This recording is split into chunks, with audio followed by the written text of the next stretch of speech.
दिनै 5 सेप्टेम्बर दिनै नोंथांमोननि गेजेराव मोनसे ब्लग लाना फैलायबाय बेनो जाहैबाय टिचार्स डे दिनै स्कुलनि फरायसाफ्राबो टिचार्स डे खुंगोन दा बेवहाय खोब गाजा गोमजा जागोन नोंथांमोननि गेजेराव फारि दिन्थिलांनाय जिरायदो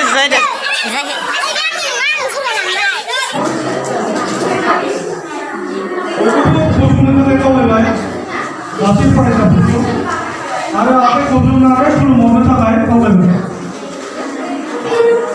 सर्वपल्ली राधाकृष्णननि मुसुखाखौ नायनानै जाहाथे बयबो खुलुमहरो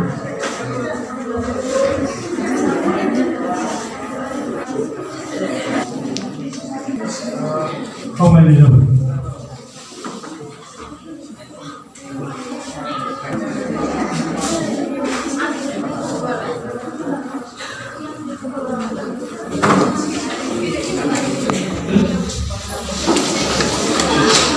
Muslimini फरायसा दंना गैया नायजाफै गैला नायजाफै साबोसे साबोसे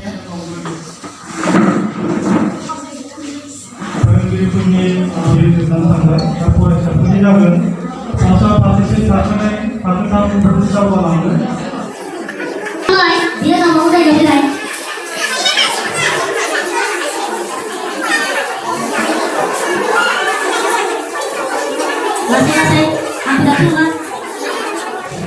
दा जोंना बिबार बावनाय हाबाफारि जागासिनो दङ जों फोरोंगिरि सारमोन बावखांजोब्बाय आरो बिनिफ्राय फरायसाफोर थाखो लायै लायै थाखो बिबार बावनाय हाबाफारि जागासिनो दङ दा बिनिफ्राय जोङो बिथां डक्टर सर्वपल्ली राधाकृष्णन सारखौ जों गासै फोरोंगिरि आरो गासै फरायसाफोरा बिबार बावनानै मान लाबाय दा फारियैनो मान लागासिनो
सानसेयाव सोर सुबुंखौ मानिनाय जादों बेनि सोमोन्दै बे सुबुं गेदेमायानो जादों डक्टर सर्वपल्ली राधाकृष्णन।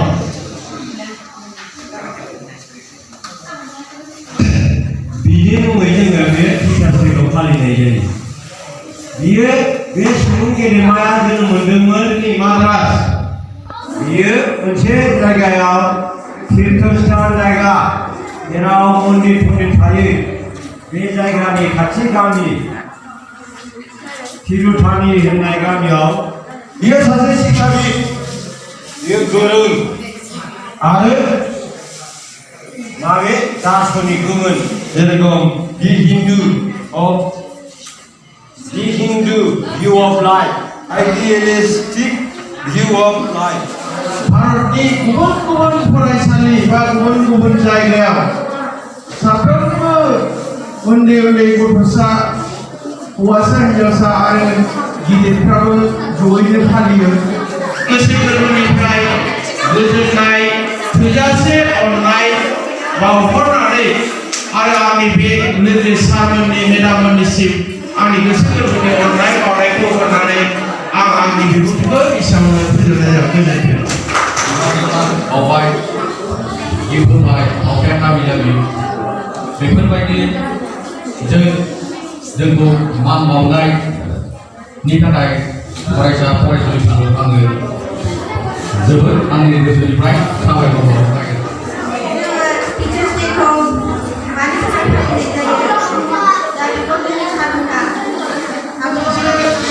राजखान्थिगिरिमोनबो बिथाङा सासे फिल'सफि बिथाङा सासे दार्शनिकमोन। बेबायदिनो जातिखौ बोखांनायाव हादरखौ बोखांनायाव गोबाङै भान्दारि होबोदों।